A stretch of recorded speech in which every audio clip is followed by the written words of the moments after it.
ሰላም ያራድዬ ዩቲዩብ ቻናል ቅንጥልጥል ቤተሰቦች ብርዳማውን ፀሐያማ በጋ ልናስመስልላችሁ ከች ብለናል። የትኛውም የአየር ንብረት ተስማሚ የሆነ የዩቲዩብ ቻናል ነው። አራድዬዎች ነን። ከቻሳ ብለናል። ዛሬ ምርጥ ቪዲዮዎችን ይዘን መተን እናንተን ያዝናናሉ፣ ቁም ነገርን ያስጨብጣሉ፣ እንዲሁም ፈታ ያደርጋሉ ያልናችሁን ይዘንላችሁ መተናል። ከእናንተ የሚጠበቀው ዝም ብላችሁ እንደዚህ ጋቢያችሁን ልብስ አድርጋችሁ ከኛ ጋር መቆየት ነው። ቪዲዮውን እስከ መጨረሻው እዩት። ባይዘው በጣም ፈታ ያደርጋችኋል። በእርግጠኝነት ብለን ያሰብነውን ነው ይዘንላችሁ የመጣ ነው። ሰብስክራይብ አድርጉ፣ ላይክ አድርጉ። ይሄ ቪዲዮ ወንድዬ ስንት ላይክ አንተ? ይሄ ቪዲዮ በነገራችን ላይ አራድዬ የዩቲዩብ ቻናል እንደ ቤተሰብ የሚታይ ቴሌቪዥን እውነት በስልክ እውነት አይደለ? በቃ ለኮርስ አድርጋችሁ በቲቪያችሁ ይሁን። ወደ ቪዲዮአችን እንገባለን። ሰብስክራይብ ማድረግ እንዳይረሳ። 9.8 ሚሊዮን ብር ለምገባ ያለን የመሰለኝ መጀመሪያ ታውቃለህ፣ እንደዛ ነው። ለምግብ ነው። ይህን ሁሉ ዓመት በምስክር ሬስቶራንት የበላው ምግብ በገንዘብ ቢተመን ምን ያህል ይሆናል? በገንዘብ ቢተመን አንድ ጊዜ እኔ ሂሳብ ባለሙያ ነኝ ባይዘው እና ሰራሁት አትሊስት ምግቡን እየመዘገበ ማለት ነው። ቁርስ፣ ምሳ፣ እራት የበላው ነው ምናምን እየመዘገበ ማለት ነው። ግን ሰውየው እንደዛ የበላ ነው ይመስል ምናምን ኢንፍሌሽኑን ምክንያት በማድረግ እያልኩ ከዚህ ቀን ወደዚህ ጋር እዚህ ጋር ቁርሴን ምሳዬን እዛ ጋር በበላ ብዬ ሳባዛው 9.8 ሚሊዮን ብር አይመጣም። ኢንቨስትመንት እኮ ነው። ከዛ በኋላ ረጋሽ እንዳለ ባለቤቱ ጋሽ እንዳለ እንደው አትሊስት ግማሹን እንኳን መልስልኝ አንተ ሲያገኘው እርካታ ጋስተስ ነው እንዴ? አዎ ምስክር እኔ እኮ የአንድ ከተማ በጀት ነበር ይመስለኝ።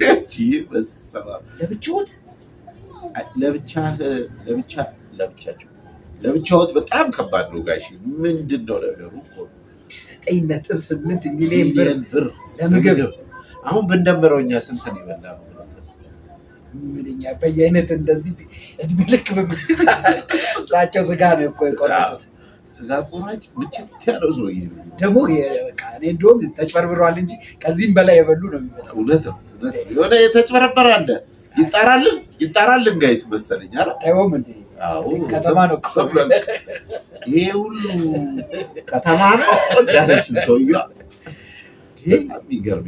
እኔ በጣም የገረመኝ ማለት ነው ሱሪ ማሰቡ መጽሐፉ ምናምን ሁሉ በጣም የሌለ ጉዳይ እኮ ግን በዝርዝር ቢወጣ ደስ ይለናል። ለምን አሰንበር ይሄን ያህል ለቀይወጥ ይሄን ያህል ለተባለ እሱ ደግሞ ምንም ጥያቄ የሌለው እንግዲህ አንድ ቤት ወረቀት አይፈጅም እንዴ? ጳጳሱ ራሱ የሌለ ነው። ግን በጣም ግን አንድ ሰው አሁን የበላው ቢመዘገብ ብለህ ደግሞ አስበህ ታውቃለህ ምን ያህል ሊሆን እንደሚችል? ይሄ አንድ ሰው አይደለም እያልክ በጣም በሊታ ኖት ንበል ወይስ ከበሊታ በላይ ምን እንበላቸው? ግን ምግብ አጥቂ ነው የሚያጠቃው የሚባለው ነገር ውሸት ነው። አስመስክሯል። ሰው ለምን ቺት ያደርጋል? ቺቲንግ በምን ምክንያት የሚመጣ ይመስልሻል? ቺት ምንድን ነው? ግልጽ አድርጊ እንደምትለኝ ከትዳር ውጭ ሌላ ወንድ ጋር ኦር ሌላ ሴት ጋር ግንኙነት ማድረግ። ጥሩ ጥያቄ ጠየቀኝ። እንደውም ደስ የሚል ባሌ ደክሟል ለአልጋ አይሆነኝም ብለው የሚወስኑ ሴቶች አሉ። ሴት ሲኮረኩሯት እስከ ሳቀች ድረስ በዚህ ነገር አታረጅም ይባላል። ቅመ አያትም ራሱ ይሄ ነገር ሲወራ ብለው ስቀዋል ይባላል። እንደዚህ ይሄ ጉርምስ እውነቷን እኮ። ኧረ ምን እውነቷን ነው እንጂ እኔ በጣም እቀበላታለሁ። ዩኒቨርሳል ቋንቋ ነው። ስለዚህ ጉዳይ ሲወራ ማንኛውም ሰው የሚያስደስተው ቀደዳ ነው። እድሜ ወስነዋል። አንዴ ሱሬ ምን ሆነ ነው አሁን? እኚህ ሴትዮ አሁን ልጆቼ በላት ገና አንድ ፍሬ ልጅ እኮ ልጅ ገና። ኧረ በእናትህ ዝም በል። እኔ በጣም ግርም ያለኝ ያለ ቪዲዮ ነው። አንተ ቆይ እንትን ብለሃታል? የምታወራው ነገር ተቃውመሃታል ማለት ትክክል አይደለችም ብለህ? አይ በቃ በእድሜ ምንም ነገር በእድሜ ሲሆን ያምራል። እንደገና ደግሞ ይሄንን እንደ ጓደኛ ልትወረው ትችላለህ። እንደዚህ ሚዲያ ላይ እንደዚህ መናገር እኔ ፌር አይደለማ። ጋይስ እስቲ ማንን ነው እናንተ የማን ነው ትክክል ወይም ደግሞ በእናንተ አስተሳሰብ የትኛው ሀሳብ ነው ትክክል ብላችሁ ነው የምታስቡት? እኔ እውነት ለመናገር እቺ ሴት የምታወራው ነገር ለበቃ አንተ እኮ እንትን ውስጥ መኝታ ቤት ቆልፈ የምታደርገውን ነገር በግልጽ አወጣችሁ እንጂ ሌላ ያለችው ነገር የለም። ግልጽነት ደግሞ ያስፈልጋል። ይኸውልህ መኝታ ቤት እኮ የተቆለፈው ድብቅ ስለሆነ ነው አይደል? ያን የተቆለፈ ያረከውን ነገር አደባባይ ላይ መናገር ለምን አስፈልግ? አለበለዚያ መቆለፉ ያስፈልግ ነበር ማለት ጊዜ እኮ ነው። አሁን እኮ ባለመነጋገራችን ምክንያት ነው እንደዚህ አይነት ነገር የተፈጠረው። እስቲ ለማንኛውም ቪዲዮን ገና እስቲ እንጨርሰው ጋይስ። እናንተ ምን ትላላችሁ? ሰይጣን ነው በዚህ ደረጃ አትሂድ በእናትህ ጋይስ። እስቲ እናንተም ኮሜንት ላይ ሀሳባችሁን ስጡ በዚህ እንትን። በነገራችን ላይ ይሄ ቪዲዮ ከመቀረጹ በፊት ራሱ በጣም በዚህ ጉዳይ ላይ እየተወያየን ነበር። ለማንኛውም እንጨርሰው። አሁን ቤት ቺት የሚደራረጉበትና ሰውየው ከደከመ ወደ ውጭ የሚመኙ ሴቶች አሉ። ሰውየውም ደግሞ ደክሞባቸው አብረው እኔ እኮ ሳገኘው እንደዚህ አልነበረም ብለው ደግሞ አብረው የሚቆዩ አሉ። ይሄ አሁን ቺት መወስለት ነው። አሁን ደግሞ በዚህ ዘመን ብሷል። እኔም ያጋጠመኝ ስላለ ነው የምነግርና ሙሉ ለሙሉ ጆሮዋ ውስጥ ጉም ይገባል። አማርኛ የገባ አትሰማም። ለሁሉም ነገር እንግዳ ነች። ለመኪናው እንግዳ ነች፣ ለመጠራቱ እንግዳ ነች። ካፌ ስትሄድ አንቺ እንትናዬ ነው እና በቃ ሁሉም የወደዳት ነው የሚመስላት። በዛም መሳሳት አለ። እንደገና ደግሞ ቤት ውስጥም በሴክስ ካልተግባቡ ውጭ ፍለጋ ትሄዳለች። ውጭ ፍለጋ ከምትሄድ ማስተካከል ያለበትን ነገር ቁጭ ብለው ቢያወሩ ዘለቄታው እሱ ነው። አሁን ያዛ ልጅ ያጠመደችው እኮ ወይ በፍራንኳ ወይ የውሸት የዛለት ወደዳት ለስሜት ነው ያገኘችው። ይሄ ነው አይደለም መወስለቱ። ግን ስትመለስ የምትገባው ቤቷ ስለሆነ አይምሯ ጤነኛ አይሆንም። ሳጠራት ሁሉ አቤት እንደምትል ነው መነግር። ድርጊቷ ነዋ። ጥይት ቢተኮስ ማዬ ፈቅ አይልም ከሶፋው። ምክንያቱም ጥሩ ስራ ስለሰራ እሱ ፊልድ ነው የኖረው ብዙ ዓመት እና እኔ አዳማ ቤት ከጥበቃ ጋር ነበርኩኝ። በአንድ ወቅት ጥበቃዎች ጥሩ ነገር አይሆንም ተባለና አባረርኩኝ። ከዛ ረጅም ዘመን ኖርኩኝ። እኔ ልግባ እኔ ልውጣ፣ ወንድ ይኑር አይኖር እኔ አሞራ አያርፍም እያዩኝ ነው። አሁን ጎረቤቶቼ ማወራል። አሞራ አያርፍም እኔ ቤት ላይ። እንዴት ነው ራሷን የምታመጻድቀው? በደንብ እከሌ ገብቷል። በወንድ ድምፅ ነው የቤት ስልክ ማነሳው ሲመሽ ከተደወለ።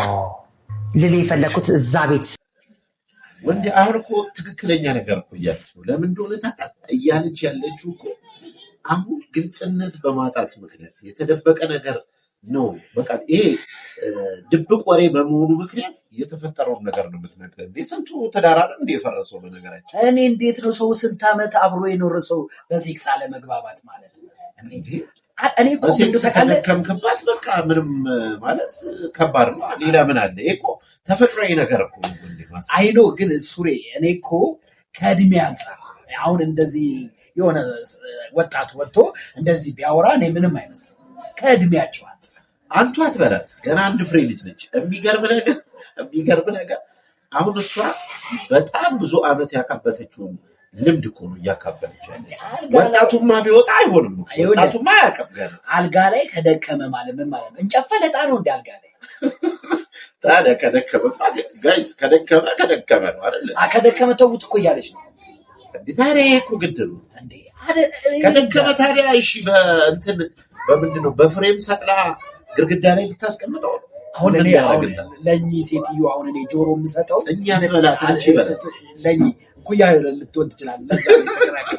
ለእኛ አሁን ጆሮ የምሰጠው እኔ ስለ ሃይማኖት ቢያስተምሩ፣ ስለ ልጅ አስተዳደግ ቢያስተምሩ፣ ከትዳራቸው ጋር ተቻችሎ መኖር ምናምን። ሌላ ተቻችሎ መኖር ስለ ትዳር ትምህርት የሚሰጡ ነገሮች ነው። እንደ ሴክስ ምንድን ነው?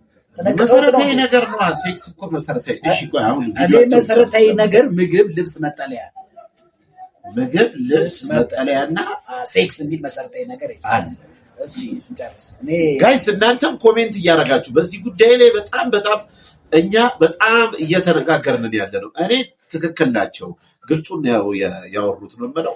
ወንዴ ደግሞ ትክክል አይደሉም። ስለ ሃይማኖት በማውራት ሌላ ነገር በመምከሪያቸው ጊዜ እዚህ ጋር መጣው ሴክስ ላይ ለምን ፎከስ ያደርጋሉ ነው የሚሉት። እስቲ እንጨርሰው። አንተ ለእናቶት ግን አሁን ያነሳልኝ ጥያቄ እንዴት ብቻዋን ትኖራለች? እንዴት ሰው አያስፈልግም? እሳቸው እየቆዩ እየመጡ የሆነች በጣም ማከብራት ሴት መጣችና መካሪ ሆነች ቤቴ ገብታ አንቺ እንደገና በዚህ እድሜሽ እሳቸው ፊልድ ምን እንደሚሰሩ ታውቂያለሽ? እኔ እንደውም ፊልድ የምጠነቀቅለት ምንድነው ጥሩ ሆቴል ይባልና ሆቴሉን ሽንት ቤቱን ማለት ከተማ ውጭ ይሆንና እንደገጠር ዶንያ ምናምን ያነጣጥፉበታል እግርህ እንዳይገባ ብዬ ሐሳቤ እንጂ እኔ በነዋይ ዘፈን ሲደንስ ለምን አድርም መስኪ ጋር እኮ ነው ቤቱ። ተስፍዬ አደራህን ራስን ጠብቅ ነው የምለው። ከዛ መካሪ ሆነች። እሺ እንዴት ላድርግ? አረ እንደው ብዙ ወዳጅ ነው ያለሽ። እኔን እኮ መለመላይን ብቻዬን ላወራ ነበር። ያ ሰው ገሌ ገብቷል አይደለም? ይሄ ቺት አድራጊው ብዙም የሞከሩ አሉ፣ እኔም እነሱም አለን። ምንም ጥቅም የለውም። ህሊናን ግማሽ በግማሽ ከፊል ደመናማና ጨለማ ከማድረግ ውጭ ትርጉም የለው። ቤተ መቅደሴን አክብሩ ይላል። ቤተ መቅደስ ሄደ ግድግዳውን አይደለም ቀባ ያለክ። ቤተ መቅደስ ጭናችን ነው የኛ የሴቶቹ። ቤተ መቅደሴን ጠብቁ ነው የሚለው። በወንዶችም እንደዛው አይደል? አዎ፣ እሱም እንደገና ገንባሌ አድርጎ ሰው ቤት ከሚዞር እግዚአብሔር ውስጥ ቤት ነው የሚደርስላቸው። እና ቲች ቢቀር ቢደክምባትም ባሏ እሷን መድከሟ ስለማይቀር አቃጠልኩት ደብረ ዘይት ብቻ ነበርኩ እያሉ ሳር ላይ አረም ላይ እየወደቁ ከመመለስ ማራኪዬ ዋሾክ እንዴ! እኔ እኮ ከማየው ነው የምነግርህ። ወንዱ ጉንጩ ምጥጥ ብሎ 2 ሊትር ውሃ ያዘ ይመስላል በሴቷ ተቃጥሎ። እና እኔ ቲችን እኔ አሁን ይሄ ጥያቄ በፍጹም አላስተናግደውም ስለምወድህ ነው። እያወራችሁ እኮ ያለችው አትዘሙቱ እያለች ያለችው አትዘሙቱ፣ ራሳችሁን ጠብቃችሁ። አረ ክረምት ነው። እኚህ ሴትዮ ሚስማር ነው የሚያዘንቡብን፣ ሚስማር። አረ ዝሆኑ ላይ ዘንባል በእርሶ ንግግር። አረ ይቅር ይበሉት እንዴ! ራስን ጠብቅ ማለት እኮ አርግን ማለት እኮ እንዴ! ራስን ጠብቅ እንዴ! ራስን ጠብቅ። አረ ታመንልኝ ነው የሚባለው እንዴ! ታመንልኝ በንዋይ ዘፈን ቢደንስ ምናምን ነገር። አረ እንዴ! ተቆጣጥረህ አትችልም እኮ። ተቆጣጥረህ ስለማትችል ግዴታ ነፃነት ነው መስጠት ያለብህ። ባይዘው ይላል ደንስ ለምን ደንስ ለምን ተደብቆ አይደንስም? ጸበልን ተጠመቅ ቤተክርስቲያን ሂድ ምናምን አይሉ እንዲህ ቢሉ ነው እኮ እሳቸው የሚያስኬደው። አንተ ለምንድን ነው በምን አይታቸው ነው? መነጽርህ ነው ልቅ። በጣም ወጣት ልጅ እኮ ነው የምትታየኝ። እንደውም የሆነ 25 ዓመት ማለት በፊዚካሊ 5 ዓመት ወጣት እንትን እያለ ነው የሚመስለው። እኔ እውነት ሀሳብ እየሰጠ ጭንቅላታችሁ ወጣት ጭንቅላት ነው። ነውር ነው እንዴ? ነውር ነው። አሁን እኮ ልጆች ይኖራቸዋል። ነውር እያልን እኮ ነው ብዙ ዓመት እንደዚህ ተጠርንፈን ይኖር ነው። ለምን መሰለህ? ግልጽነት ትተህ ነውር እያልን ይሄ ኋላ ቀር አስተሳሰብ ይዘን ቁጭ ያለ ግልጽን። አንተ ቤተ መቅደስ ጭን ነው እንዴ? እሱ መነካካት አያስፈልግም። ለማስረዳት ነው። አሁን ቤተ መቅደሴን ጠብቁ ሲባል ጭኔን ጠብቁ ነው ለማስረዳት። ጭኔን ጠብቁ እያሉ እኮ ነው እኮ። ጭንን ካልጠበቅክማ ታዲያ ችግር ላይ ትገባለህ እያሉ ነው። እንደዚህ ይባላል። አንቺ በላት፣ አንቺ በላት። እኔ ከብዶኛል። እስቲ ጋይስ እንጨርሰው። ምን ትላላችሁ? በዚህ ሴትዮ በጣም በዚህ ሴትዮ ማለት በበጋ አለንጋ እኔ በበጋ አለንጋ በጻማ ነበር ቤተ መቅደሳቸው። ብዙዎቹ ሊቃወሙኝ ይችላሉ። እንዴት በቃ መዞር አለብን የሚሉ አሉ። ሆን ብለው ደግሞ ጠዋት ተነስተው ተኳኩለው ምን ብለው ስራዬ ብለው የሚወጡ አሉ። ቤት ባላቸውን ጥለው እንዲህ ብሎ እንደቀረው ልንገርህ። የጀረናል ሚስት ነች። የእውነት ታሪክ ነው። እና ከድሬዳዋ ሲመጡ በአውቶቢስ በጣም ታምራለች። ባሏ አብሯት አለ። ሰውየው ጀረናል ይሁን 100 አለቃ አያውቅም። ጠባሽ ከዛ ሲል ባላየው እንዲህ እንዳለ አዲስ አበባ ገባ።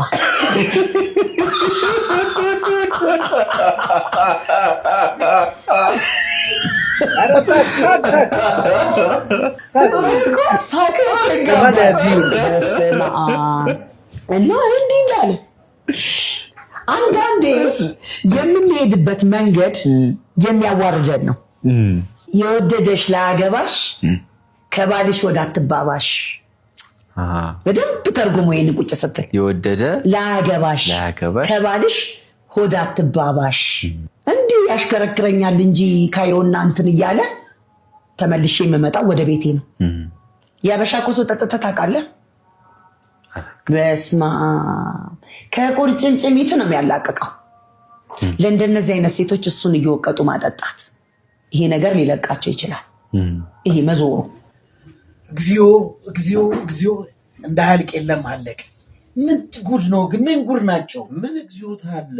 አሁን እውነት ለመናገር ቤተሰቦቻችን እኚህ ሴት አንተ እኮ ነው እቺ ሴት እውነት ለመነጋገር ካውንስሊንግ ሁሉ መክፈት አለባት። በቃ የማማከር አለ። በጣም ብዙ ሰዎችን መታደግ ነው። ይሄ እኔ አንዳንድ ቪዲዮዎችን አይቻለሁ። እኚህ ሴትዮ ዩቲዩብ ይክፈቱ ምናምን ብልግና ላይ ያስተምሩ። ምንም ብልግና ነው። የሆነ ንግግራቸው ላይ ምን እንደሰማሁ ታውቃለህ? ሽሮ አብልተሽው እንዴት ነው አልጋ ላይ ጎበዝ የሚሆንልሽ? ታዲያ ሪያሊቲ እኮ ለምንድን ጋይስ ከየት ሰው ያለውን ነው የሚያመጣው እኮ። ድሃ እኮ አይውለድ ማለት እኮ ነው። ድሃ ፍቅር አይስራ ማለት እሷ እንደዛ ማለት ሽሮ አብልተሽው ከየት ያመጣልሻል? ከሰው ሽሮ ያረደሰዋል። ደህና ምግብ የብላ እኮ ያንሰጣት ደህና ምግብ ትሰራለህ አለች እንዴ? አሁን እንስሳት እኮ ባትገባም በቃ ገብቷል። ሽሮ በልተህ ግን እውነት ለመናገር ትክክል ነው። እሺ ጥሬ በልተህና ጥብስ በልተህ ወላንዶ በልተህ እንትን የምትለውና ከዛ ሽሮ በልተህ የምታደርገው አንድ ለምን ይዋሻል? ትክክሉ ነው። አሁን እዚህ ጋር ስላወጡት እኮ ነው። ፍቅር ማለት በሽሮና በስጋ አይደለም። ፍቅር ማለት ይኸውልህ እፍኝ ጥሬ ቆርጥመው አንድ አንሶላ ተጋፎ የሚያድሩበት ስንት ፍቅር አለ። እሱ የድሮ ጊዜ አሁን እንደሱ አይነት ነገር የለም። ሽሮ አታቢው እና እሷ አልጋ ላይ ጎበዝ እንዲሆን ከየት ታምጣ? ለማንኛውም ዳኝነቱን ለአራድዬ ቤተሰቦች ለምንወዳችሁ ለእናንተ ሰጥተናል። አልተመለስክም ወደ እኔ በልዩነት ነው። ትክክል ናቸው። እንደውም የማማከር አገልግሎት አንቱ አልበላችሁ ትክፈት። እንዲህ ነው የእኛ ህዝብ እንደዚህ እየገፈተረ ወስዶ ነው የሚጥለው። ስለዚህ እኔ አንቱ በቃ ይቅርቦት። እሺ እንዲህ እናድርግ። አሁን ቤተሰቦቻችን ይዳኝ በኮሜንት ላይ እናንተ የራሳችሁን ሀሳብና አስተያየት ለግሱ። ይመቻችሁ። እንግዲህ ጋይስ ኮሜዲያን እሸቱ መለሰ ጉዳይ በጣም አነጋጋሪ ሆኖ ሰምቷል። እውነት ለመነጋገር እሸቱ መለሰ በጣም ማለት ጠንካራ ከሚባሉ ሰዎች አንዱ ማለት በበጎ አድራጎት ብዙ ነገር በኮሜዲውም በጣም እኔ ከማደንቃቸው ኮሜዲያኖች መሀል አንዱ እና የተለያዩ ሀሳቦች እንግዲህ እየተንሸራሸሩ ያሉት ይበለው አንዳንድ አካል አልጠፋም። ያው እሱ ራሱ እየተናገረ ነው። እኛ ደግሞ እንግዲህ ለምን ይበለው የተለያዩ ሀሳቦች እየተንሸራሸሩ ነው እና እንግዲህ እናንተም ደግሞ የራሳችሁን ሀሳብ በኮሜንት ታጋሩናላችሁ። እስቲ ቪዲዮውን አይተን እኛ ደግሞ የራሳችንን ነገር እናክልበታለን ማለት ነው። የራሳችንን ሀሳብ እንሰጣለን ማለት ነው። እንዳልኳችሁ መሬት ላይ እግዚአብሔር የሚሰራውን ታምር እየሰራ ነው። ለውጦች እየመጡ ነው። መንገድ ይሰራል፣ ውሃ ይቆፈራል፣ ትራክተር ይገዛል። ርስት ለኢትዮጵያ ኦርቶዶክስ ተዋሕዶ ቤተክርስቲያን አሜሪካ ላይ ያን የሚያክል ርስት ምናምን ኦኬ የእግዚአብሔር ስራ ነው። ክብር ምስጋና ይድረሰው። እኛም አልጎደለብንም። ደስ ብሎን እየኖርን ነበር። የእኛ ችግር የጀመረው ግን የዛሬ 3 ዓመት ነው። ከዛሬ 3 ዓመት ጀምሮ መቼም እኛ ይሄን ሁሉ ወጪ የምናስተዳድረው በዩቲዩብ ገቢ ብቻ አይደለም። ስልጠናዎች እንሰጣለን። በጎን የተለያዩ የምናምንባቸውን ስራዎች እንሰራለን ለወጣቱ የሚጠቅሙ። ስለዚህ ገቢ እናገኛለን። ስፖንሰሮች፣ ማስታወቂያዎች አሉን። መርጠን ተጠንቅቀን የምናስገባቸው ስፖንሰሮች አሉ። በግልጽ እነዚህን አታክ ማድረግ ተጀመረ ማለት ነው። ለምሳሌ ከተፈራረምን በኋላ ትልልቅ ስራዎች ተሰርዘውብናል። በተደጋጋሚ ይሰረዙብናል። በተደጋጋሚ ማለት ነው። ስለዚህ ምን እየሆነ መጣ? ተጨማሪ ገቢ እንዳናገኝ ያው የሆነ ከጀርባ ኃይል አለ ማለት ነው። ያንን የሚያዳክም 2 ቲክቶክ በጣም እያደገ ሲመጣ ዶንኪ ቲዩብ ላይ እኛ በጣም ለፍተን እስከ ሌሊቱ 8 ሰዓት እንቅልፋችን አተን የሰራነውን ቪዲዮ እንጭናለን። ወዲያው ሙሉን ይወስዱና ሰዎች ቲክቶካቸው ላይ ይጭኑታል። ሰው ደግሞ ቲክቶክ ላይ ነው ያለው። ቲክቶክ ላይ የኛ ቪዲዮ 3 ሚሊዮን 3.5 ሚሊዮን 1.6 ሚሊዮን ጊዜ ይታያል። ዩቲዩብ ላይ ስንመጣ ግን ወይ 300 ሺህ ነው ወይ 500 ሺህ ነው 100 ሺህም ሊሆን ይችላል። ስለዚህ ቲክቶክ ላይ በቃ የኛ ቪዲዮ በጣም እየተወሰደ መጫን ጀመረ። ቲክቶክ ላይ መጫኑ ለበጎ ስራዎቻችን ጥሩ ነው። ብዙ ሰው ጋር ሲደርስ ያንን በጎ ነገር ብዙ ሰው ገንዘብ ይረዳል። አሪፍ ነው ተደራሽነቱ። የኛ ኢንካም ገቢያችን ግን ቲክቶክ አይከፍልም፣ ዩቲዩብ ነው የሚከፍለን። ዩቲዩብ እየቀነሰ መጣ ማለት ገቢያችን። 1 ሚሊዮን ጊዜ ከታየ ለምሳሌ በ1 ሚሊዮን የሚከፈለን የሚመስለው ሰው አለ። አይደለም። የመጀመሪያው ኢትዮጵያና አፍሪካ ውስጥ በሚያየው ተመልካች ክፍያ የለም። አውሮፓና አሜሪካ 100,000 ሰው ካየው በዛው ነው የሚከፈለን። እሱም የሚከፈለን ማስታወቂያ ድርጅቶች ያው ስለሚያስገቡ ነው። አሁን ኢትዮጵያ ውስጥ ዩቲዩብ ስታዩ የውጭ ሀገር ማስታወቂያ አይመጣባችሁም አይደል? ቪፒኤን ስታበሩ ግን ይመጣል የውጭ ሀገር። እሱ ነው ክፍያ ማለት። $100 ለምሳሌ ቢሆን ክፍያው መጀመሪያ ዩቲዩብ 45% ይቀንሳል። ለምን? ፓርትነር ነው፣ አጋር ነው። ዩቲዩብ የራሱን ይፈልጋል። 45 ብሩን ይወስዳል፣ 55 ብር ይቀራል። ከ55 ብሩ ላይ ደግሞ የአሜሪካ መንግስት 30% ብሎ ታክስ ይወስዳል። 30 ምናምን ብር ትቀራለች፣ እሷ ትላክልናለች። ግለሰብ ዩቲዩበር በሆነ እኔ ዶላር ነው ሲመነዘር ፈንዲሻ ነው አባቴ። ይጠቅመኛል በደንብ $100 ልስራ $500 ልስራ መጥቶ ይጠቅመኛል። እንዳልኳችሁ እኛ ድርጅት ነን። ስለዚህ ሲመጣ የዩቲዩብ ብር ምን ውስጥ ይገባል? እኔም ላይፍ አለኝ፣ ልጆች አሉኝ፣ ቤተሰብ አለኝ፣ የባንክ ዕዳዎች አሉብኝ፣ ላይፍ አለኝ እዛ ጋር። ስለዚህ ሲመጣ ምንም ውስጥ አይገባም። ኦኬ ይሄ ሲሆን ጠቅላላ ቲክቶከሮች ቲክቶክ ይከፍታሉ፣ የኛን ቪዲዮ እየወሰዱ ይጭኑና ቲክቶካቸው ሲያድግ ፎሎወሩ ይሸጡታል። በእኛ ስም ነው የሚከፍቱት። ይሸጡ መለሰ ዶንኪ ቲዩብ ብለው አየን አንድ ዓመት ተኩል አየን። በቃ ከአቅማችን በላይ ሲሆን 70-80 የቲክቶክ ፔጆችን ሪፖርት አድርገን አዘጋን። ስናዘጋ ትልቁ ጥፋት እሱ ነው ብዬ ነው የማስበው። ከዛ በኋላ ዘመቻዎች በጣም እየበረቱ መጡ። ኔጌቲቭ ዘመቻዎች፣ ስም ማጥፋቶች። የሆነች ጉዳይ ከተነሳች በጣም ብዙ ሰዎች ቪዲዮ ይሰራሉ በአንድ ጊዜ። ምን በድያቸው ነው እላለሁ። ድሮ አይገባኝም እንዴ ምን አድርጋቸው ነው እነዚህ ሰዎች? እኔ አልነካዋቸው፣ ለካ ነክቻለሁ።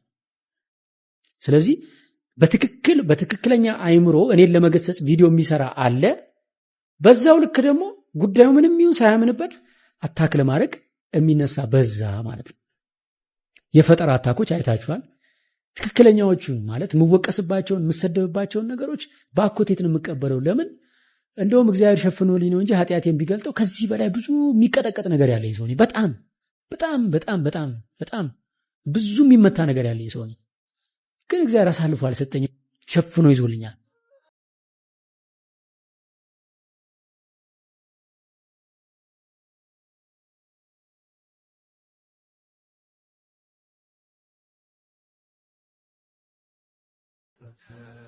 ኢኮኖሚው አንደኛ ሆን ተብሎ ከጀርባ ታክስ እየተደረገ፣ ሁለተኛ ያው አውቀውም ሳያውቁም የኛን ቪዲዮ ቲክቶክ ላይ በሚለቁ ሰዎች፣ ሶስተኛ ቪዲዮዎቻችን ረጅም ቀናት የሚፈጁ በመሆናቸው ብዛትና እንደልባችን መልቀቅ ባለመቻላችን ዩቲዩብ ቻናላችን አሁን ላይ በኢኮኖሚ ደረጃ ሰርቫይቭ ማድረግ አቅቶታል። ይሄን ሰርቫይቭ ለማድረግ ብዙ ነገር አድርገናል። ለምሳሌ በጣም ብዙ ሰራተኞች ለመልቀቅ ተገደናል። ልንከፍላቸው ስላልቻልን ምርጥ ሰራተኞቻችንን እያዘንን ሄደውብናል። ከ60 ከ70 በላይ ሰራተኛ ደርሰን የነበርን ሰዎች አሁን ቤት ውስጥ ያሉን 46 ሰራተኞች ብቻ ናቸው። እነዚህም 46 ሰራተኞች የቆዩልን በመነጋገር ችግሩን በማየት በውይይት ደሞዛቸውን ቀንሰው ነው። በግማሽ ቀንሰው 25% ቀንሰው ግማሾቹን ወደ ኤፒሶድ ተከፋይ እያደረግን በጣም ነው የሚያሳዝን። እንግዲህ በጣም የሺ ነገር እውነት በጣም ልብ የሚነካ ነገር ነው። እሸቱ መለሰ በጣም ጠንካራ ሰው ነው። እውነት ለመናገር ዩቲዩብን በዚህ ደረጃ የሰራ ሰው አለ ለማለት ያስቸግራል። አንድ ትልቅ ቴሌቪዥን ጣቢያ ነው። እውነት ለመናገር እኛ ፐርሰናሊም እናውቀዋለን አይደል? እሸቱን በደንብ እናውቀው ሰው ነው። እውነት ለመናገር አሁንም ቢሆን እንደ ምስክርነት መስጠት የምንችለው ነገር እሺ ጠንካራ ሰራተኛ ነው። በዚህ ደረጃም ወጥቶ እንደዚህ ገጥሞኛል የቻለበት ምክንያት እውነተኛ ሰው ስለሆነ አይደል እንጂ ባይሆን